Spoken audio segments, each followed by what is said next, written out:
កលយុគផ្ដើមវីលុកពេញក្រុងបាងកកគណៈក្រុងភ្នំពេញរីករាយនឹងសន្តិភាពនិងសាមគ្គីជាតិជាសម្លេងតែមួយ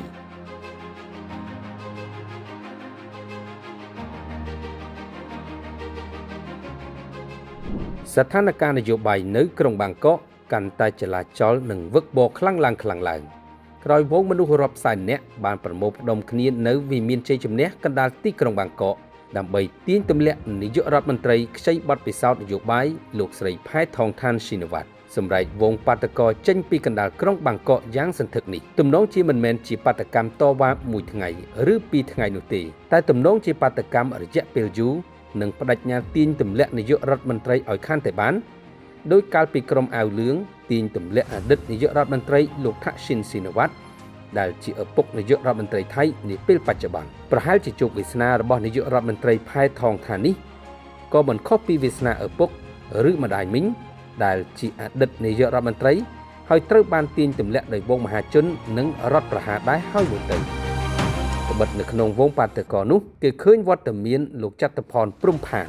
ដែលជាមេក្រុមអាវក្រហមដ៏មានប្រជាប្រិយភាពនិងស្ម័គ្រស្មោះបំផុតជាមួយលោកថាក់ស៊ីនតែត្រូវលោកថាក់ស៊ីនបំបបង់និងទាត់ចោលក៏បានចូលរួមធ្វើបាតកម្មទម្លាក់នាយករដ្ឋមន្ត្រីបច្ចុប្បន្ននេះដែរម្យ៉ាងវិញទៀតផ្ទៃក្នុងនៃរដ្ឋាភិបាលចម្រុះបានដើរដល់ផ្លូវបំបែកហើយ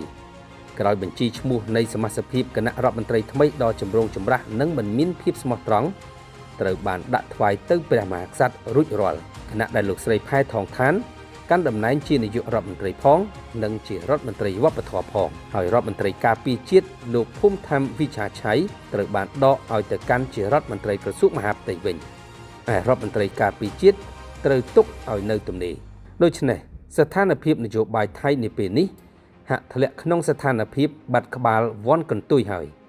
ពីព្រោះក្បាលមិនអាចបញ្ជាកន្ទុយខ្លួនឯងបានធ្វើឲ្យរដ្ឋាភិបាលកងទ័ពនិងប្រជាពលរដ្ឋបែកខ្ញែកគ្នារកសម្លេងចំណុចឯកភាពរួមគ្នាមិនបានយើងទុករឿងកលយុគនៅកណ្ដាលក្រុងបាងកកមួយឲ្យលើសិនចុះ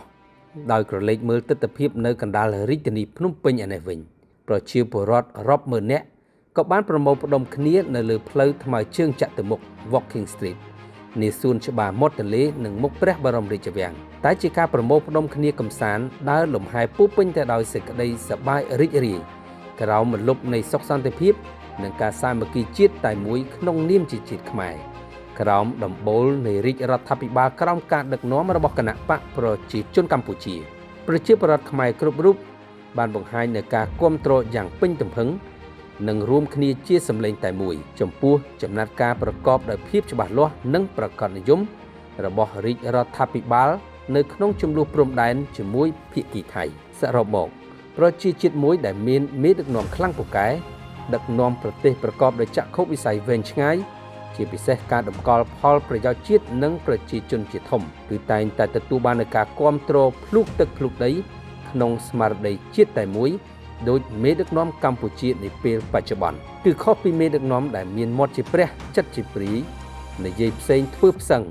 តែងតែត្រូវបានមហាជនទាញទម្លាក់ពីនាយករដ្ឋមន្ត្រីដោយនាយករដ្ឋមន្ត្រីថៃនាពេលបច្ចុប្បន្ន